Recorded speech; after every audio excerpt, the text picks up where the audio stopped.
Ladies and gentlemen, Sir Ken Robinson. Well, thank you, Graham, and please accept the hug as it was intended.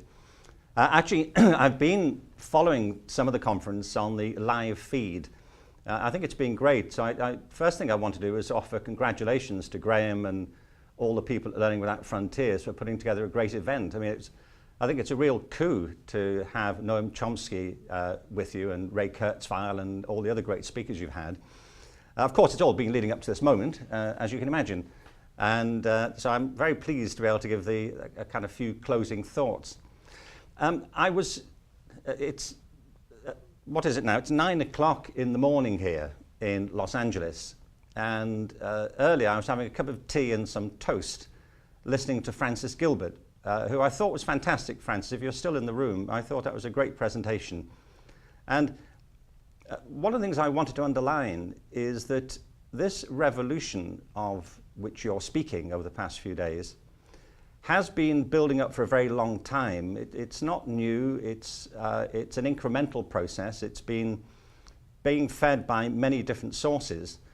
And the changes that I think need to be made are already known to us. I don't think there's a mystery here. So I want to say a few words just about the background to this revolution and some principles on which we might consider moving forward. And then I think if you've still got time at your end, we might have some conversation for a few minutes before we're done. I was struck by Francis' references to the Plowden report. I trained as a teacher in 1968. That's when I started, 68 to 72. The Plowden report was the big piece of work at the time. If you haven't seen it, by the way, I recommend that you do take a look at it. There have been many wonderful reports that have been published from all kinds of sources about education. The revolution we're talking about has lots of antecedents.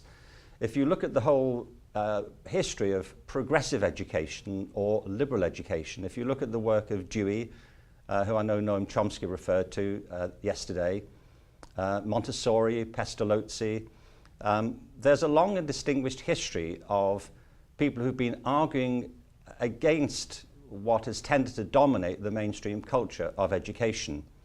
There have been tremendous critiques of education from sociology, from political theory, from philosophy. I started out my career in, is it a career? I don't know. I think career means to be speeding out of control as well, doesn't it? So I've also been careering for quite a long time. But I started out in drama and theatre in education. And part of my interest in the doctoral thesis I wrote was to trace the history of drama in schools. And it seemed to me self-evident that what drama offered at its best in education was central to the purposes of education. It offered collaborative work, group work. It offered opportunities for kids to use their imaginations, to express feelings, and to explore the relationship of feelings to ideas. It offered opportunities to learn about cultural histories and traditions. And it offered opportunities for the whole community of a school to come together at various points. I'm not confusing classroom drama with performance, but performance always seemed to me to be an important part of it. So I was tracing the history of drama in schools. In part, that was what I was doing for my doctoral studies in the early 80s. But I was always also looking at what was going on in schools. And truthfully, there'd been an explosion of drama in schools, but it wasn't everywhere. There was a great book written in the 50s, published by a man who some of you, I hope, will know, called Peter Slade, who was one of the founders of what he called child drama. Franz Zizek, previous to Peter Slade, had written a book called Child Art that was published in the 40s.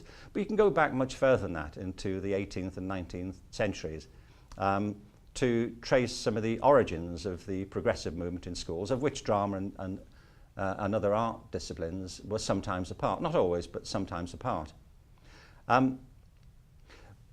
But there's always been a struggle, this is the point I want to make, between forms of education that focus on the whole child, which recognize that learning is essentially personal and should engage all the talents of our students, and it should engage their feelings and their values and their sense of community.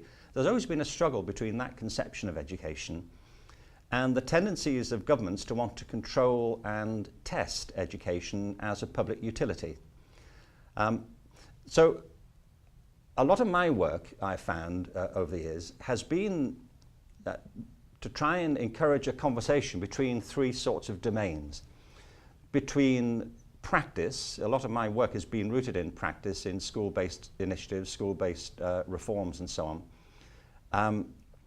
I worked in universities for years. I ran teacher training programs. I was very interested, Francis talking about some of the perils of teacher training, and he's quite right about it. I'll come on to that in just a minute. But my interest has always been in how to improve practice, because if it doesn't happen in practice, it's simply not happening. It has to happen in schools, in classrooms, or wherever learning takes place. A second big interest of mine has been to connect what's happening in practice with theory. There's a lot to be gained from the theories of education, particularly in sociology, psychology, now of course in neuroscience. And it sounds axiomatic to say that, but one of the problems I find is that practitioners, with a few exceptions, don't have time for theory. I don't mean they're intolerant of it or can't be bothered with it. They just don't have time. They're too busy. People who work full-time in theoretical fields can't keep up with the torrent of new initiatives, new papers, new books that come out. If you work in a university, if you get out of the research stream for more than a year, you'll be left behind. So it's hard to keep up with theory. So the problem is that practitioners don't have much time for theory. Theorists, on the whole, don't have much time for practice. They don't do a lot of it. I mean, they don't teach in schools, and so they don't know enough about practice. So theory and practice are the two big domains. The third is policy. I do believe we have to engage vigorously and actively in the policy debates and in the policy forum. The problem, as I say, is that theorists don't know a lot about practice very often, and practitioners don't have enough time for theory. A larger problem is that policymakers very often don't know much about either, to be honest. They don't seem to know a lot about practice, and they don't seem to involve themselves much in theory. In fact, a lot of politicians are self-consciously anti-theory. They think theory is a big problem. And we saw that in the attempts to make teacher education more utilitarian and more pragmatic. So this debate between theory, policy and practice is being continuous. And it's now, I think, being given an extra significance by two big trends that have been the centerpiece of the conference. One is technology, and you've had Ray Kurzweil here. Ray knows more about what's happening in technology than most people. You had the wonderful presentation just before the break from Microsoft, which I thought was terrific. Technology is driving everything. I don't quite agree. I wasn't able to hear the whole of Noam Chomsky's speech. I gather, and I'll read the transcript, so forgive me if I've got this wrong, but I think he was skeptical that the current scale of technological change really is as significant as the changes in the 19th century. I think he may be proved wrong on that. I think that a world that's being connected through information systems, which are becoming more flexible and more pervasive, more intuitive, is going to bring about changes which are at the moment almost inconceivable unless you happen to be Ray Kurzweil, who conceives them every day. Ray Kurzweil, as you know, is a great advocate of what he calls the singularity, which is the point at which information systems will merge with the human mind. Well, I think that's a bigger deal than the telegraph, honestly. I think if you've got extra gigabytes of memory intersecting with your amygdala, you know, that's quite a big shift. And I think it raises huge issues for personhood, for social morality, for what we consider it is to be a person, and certainly for education. I can't imagine of a bigger shift in human consciousness than the merging of our minds with information systems. And it may seem a slightly odd prospect, but even unrealistic.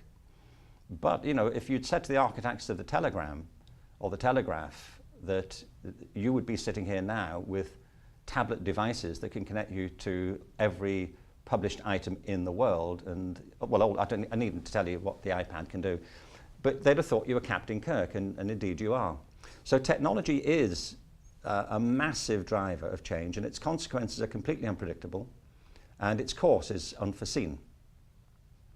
By the way, when I say that, I don't mean to say that nobody knows how technology itself may evolve. What we can never tell is how technology plays against the culture, how people will use the technology, how they will... I mean, when Steve Jobs announced the iPad, for example, and the iPhone, they built in a facility for apps, but they could not have anticipated the range of apps that are currently available and the ones that are in progress. A great generative idea attracts the creative energies of people who weren't involved in the initial concept at all.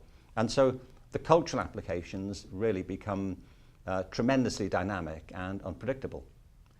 The second big driver that I know we've talked about at the conference is population growth, and this is quite new.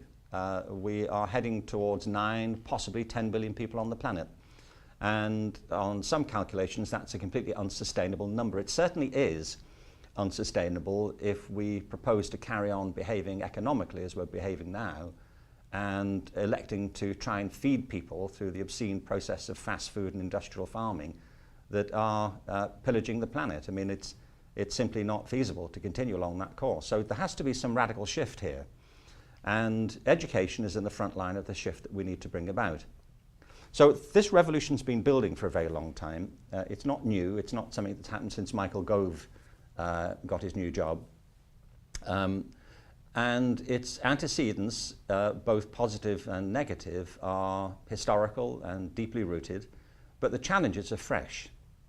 So I believe the need to accelerate the revolution has never been more important. So what's involved in that? Well, I think the first thing is that it's important not to think of educational change as linear or monolithic. What I mean is that no social change is linear. You can plan industrial processes that are linear. You can plan chemical and inert processes that are linear, or physical processes.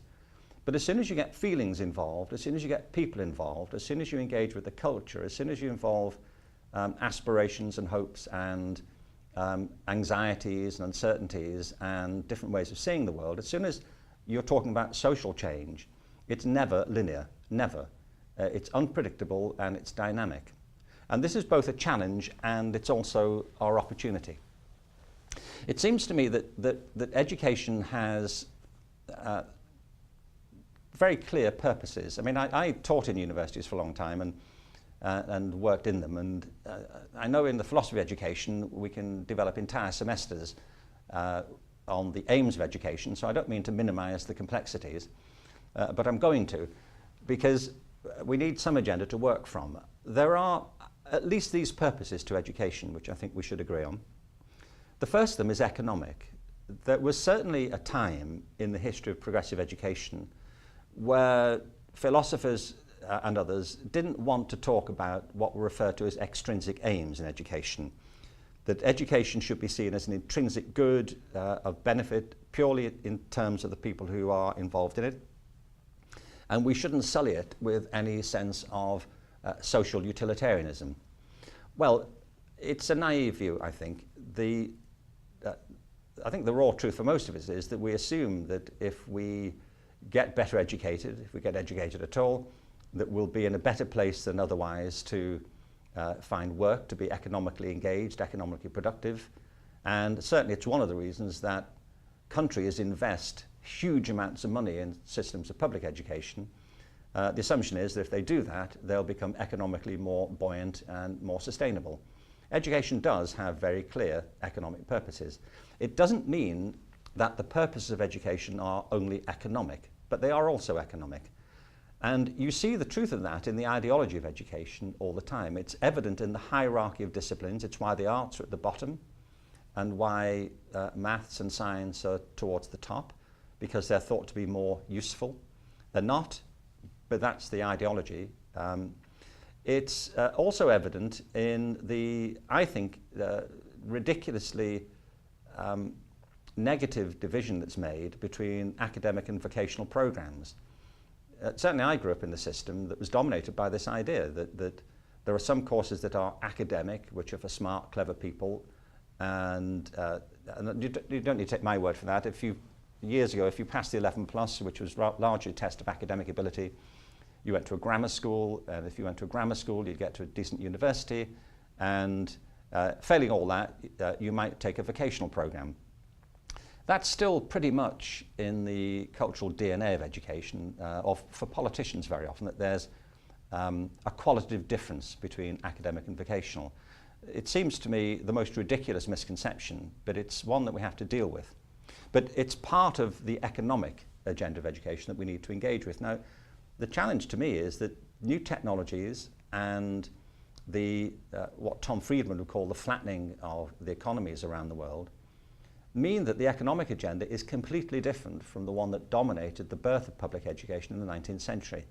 We need new sorts of education to meet these new economic circumstances. So the economic argument is powerfully on the side of a revolution, and I don't think we should shrink away from the economic argument. We should embrace it because it actually supports the changes that I think we need to make for the other two parts of the agenda. The second big theme for education is cultural.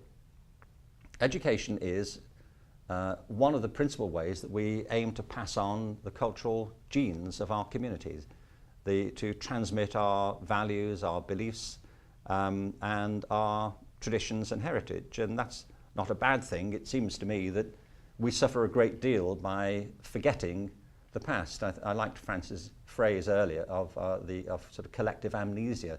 It's true. I think the less engaged we are in the past and knowing how we came to be this way, the less capable we are of facing the future.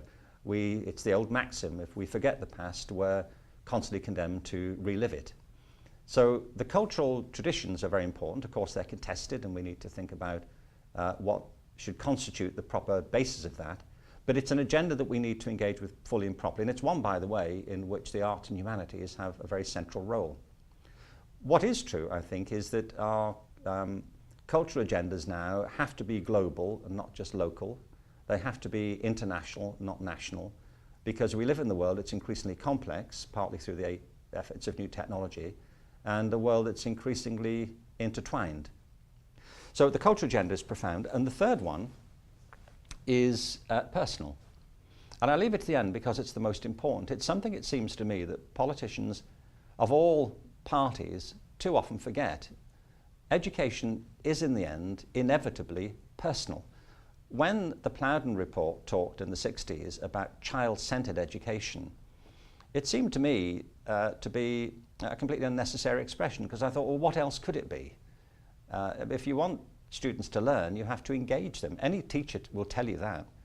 The problem, of course, is that if education becomes dominated by external aims and impersonal testing, then learners become disengaged and teachers become anxious and fraught in the center of this rather tense relationship. And that's, I think, increasingly what's going on.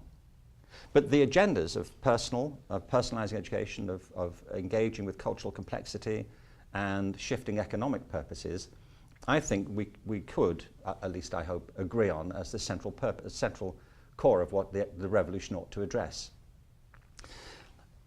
The thing I just want to get to, though, is this, that there's often a tendency for people who work in education to believe there's nothing they can do. And I think the message of the conference ought to be there is everything you can do at whatever level that you operate. Politicians of all parties, and I live in America now and I can tell it's the case here, do have strong vested interests in education. They impose views and systems and cultures on education. It's what Gramsci would have called cultural hegemony.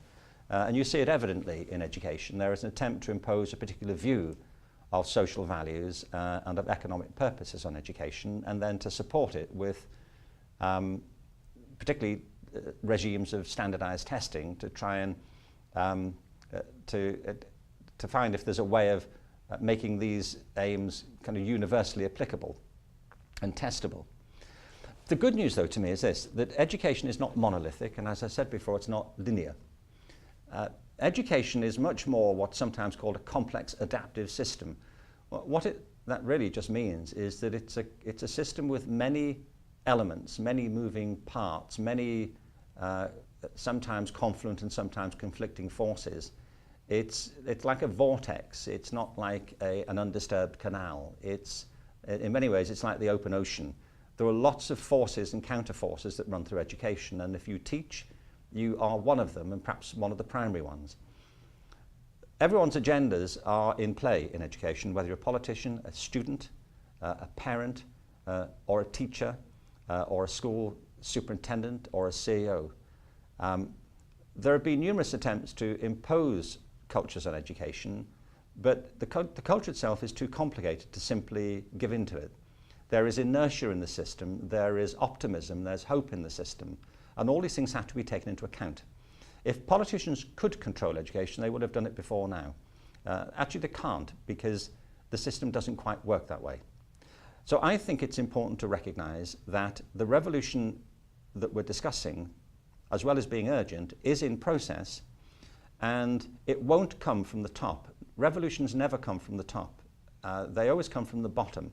They come from grassroots movements of people doing what they think is the right thing in their current situation, but being part of a larger process of social change and connecting with others who are moving in the same direction. And the new technologies give us every opportunity to do exactly that. There are some principles, and I just want to end on this. I think some principles that we might observe here. The first is that education will only work now and in the future if it is personalised. And we might talk more about what that really means, but we do have the tools now to contour education to every single student in the system. The technologies of gaming provide for that, but they're not the only ones. That the whole ethic, really, and drive of information systems is that you can personalize them to your own uses and your own interests. We never had that before. Secondly, we do have to customize education to the individual communities where it's actually taking place. I think this is really important, that for any given student, the education system is not what happens in the committee rooms in Westminster or in the committee rooms of our local authorities. The education system for any given student is the school they go to. That's it. Or in the classrooms they sit in. If you're a teacher, you are the education system. If you're a school head teacher, you're the education system for those kids. So you can change the world of education for them immediately if you choose to. And I think if enough of us do that, that adds up to a social movement. And that is what a revolution is in the end. So let me just give you these few principles to summarize some of the conversations I think that have been taking place. There are at least these bits of education we need to attend to: the curriculum, learning, teaching and learning, and assessment. There are others, but just in the time available, let me contrast something. I think we need to accelerate the shift in the curriculum from subjects to disciplines. The current coalition government seems to be very keen on subjects. It always amazes me that politicians believe the best form of education for everyone is the one they had. And I always think this is a rather risky process, to hold yourself up as the best example you can think of the fruits of education. But there is a drive currently in the UK to push back, as I understand it, to a narrow conception of subjects. Chemistry is not a subject, maths is not a subject, history is certainly not a subject. A much better word for the components of a curriculum, or the elements or the domains, I believe, is discipline, because a discipline isn't just propositional knowledge, it's about skills and processes and procedures. Mathematicians will tell you that. A mathematician isn't just learning information, they're learning skills and process like a musician is or like a dancer is. So I think we should support a shift from subjects to disciplines, and it's not trivial to say that, because it supports a second shift, which is from seeing knowledge as being static to seeing it as dynamic. The human mind is intensely fertile, and human communities are intensely creative when they're allowed to be. Knowledge is evolving at the most extraordinary exponential rate. It is a dynamic process. What schools are often encouraged to do is to stop the world so it can be taught. And it can't be stopped. We have to engage with the flow of knowledge and with the evolution of understanding. And we therefore need forms of curricula which are open and dynamic, and not based on a narrow view of 10 subjects. The second area of teaching and learning seems to me absolutely critical. The heart of education is teaching. And there are no schools that are better than the teachers who work in them. There aren't. But we do need to move, I think, in two directions. One is from education being seen as a solitary activity to one that's seen as a collaborative activity or a collaborative process. You know, we'd still teach children in groups, but too rarely do we teach them as groups. And if we know anything about learning, it's that we learn from each other. We learn from collaboration. We learn from other people's encouragement or their challenging us. Outside of education, most activities are like that. But inside schools, we've become atomized. And of course, the emphasis on standardized testing tends to make it worse. It's one of the reasons I was so great an advocate for drama, because it's essentially a collaborative learning process. And making that shift, I think, from a process that's solitary to collaborative also supports a move from seeing education as being passive to one that's active. And you'll find that in the mainstream of progressive education as far back as you care to go, that active learning always trumps passive reception of information. People learn better, they learn faster, they learn more effectively, they take things in at a deeper level, and it has a more profound effect on them. The emphasis on standardized testing has tended to encourage passivity and not activity. It's one of the reasons why I've been such a strong advocate of creativity in education. And the third shift is in assessment. I think we have to see assessment as moving from judgment to description.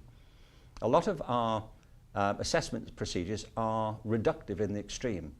I remember years ago talking to a girl who'd just done a 4-year program in dance, and I said, "What did you get out of it?" And she said, "I got a B." Well, you know, she did, you know, but that doesn't begin to capture what she really got from it. Just going back to Francis' point, that if you tell a teacher they're a 3, they think they're a 3 all year. And everything we know about teaching and learning is focused on the idea that we achieve best when our expectations are raised and when we are encouraged and supported. If we're branded, if we're stereotyped, people tend to play unwittingly to the stereotype. So we need forms of education, of assessment, which are descriptive and not judgmental. And we need forms of assessment that are empowering rather than disenfranchising. And what that really means, I think, are forms of assessment which focus on the complexities of learning rather than trying to reduce them to a single number or grade. They can be useful at times, but they don't at all meet, you know, the real needs of education. Well, I think, in short, that we don't have to start this revolution, it's already happening. We have to have confidence that we're part of the movement and not feel that we have to wait for somebody else to start it for us. I think if you're waiting for a government to start the revolution, you'll be waiting a long time. What governments always try to do is to adapt to changing circumstances, but they're too often fraught with short-term interests and objectives, with the next poll. And education is a long-term process which affects your students, your kids, you, and the people you work with right now. And it's therefore important, I think, to take hope from the fact that the situation isn't static, it's moving forward. And we need to be part, as we've often said, of the solution for the revolution and not part of the problem.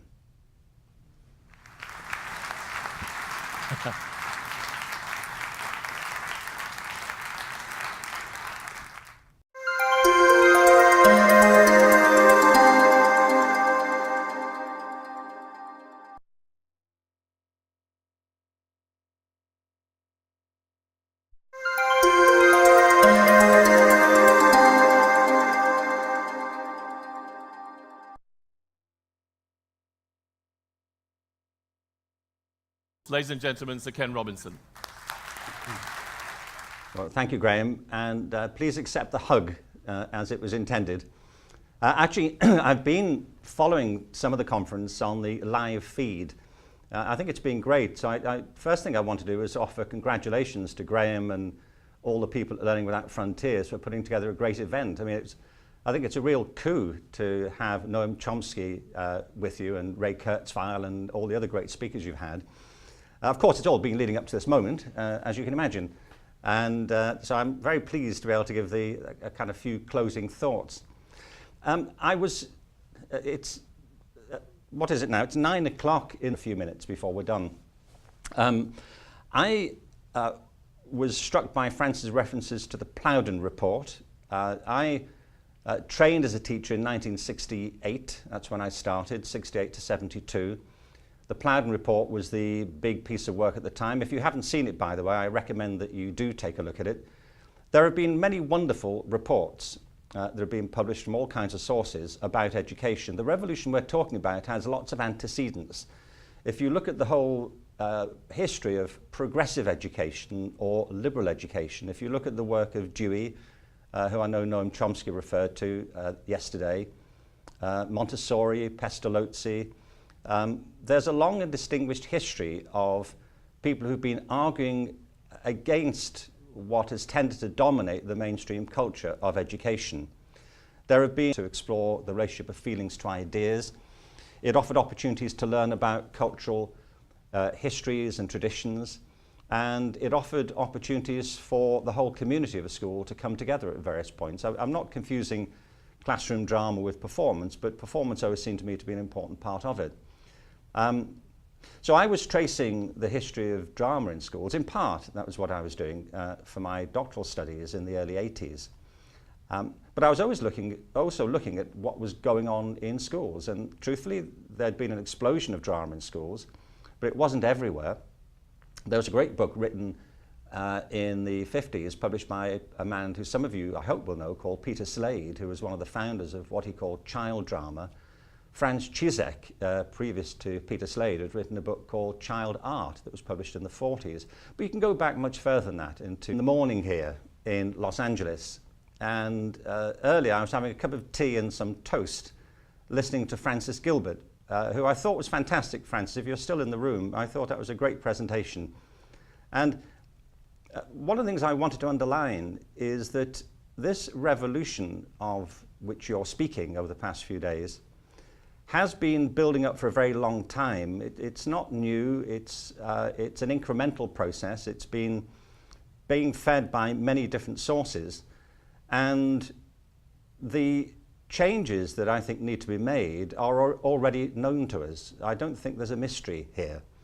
So I want to say a few words just about the background to this revolution and some principles on which we might consider moving forward. And then I think if you've still got time at your end, we might have some conversation in tremendous critiques of education from sociology, from political theory, from philosophy. I started out my career in, is it a career? I don't know. I think career means to be speeding out of control as well, doesn't it? So I've also been careering for quite a long time.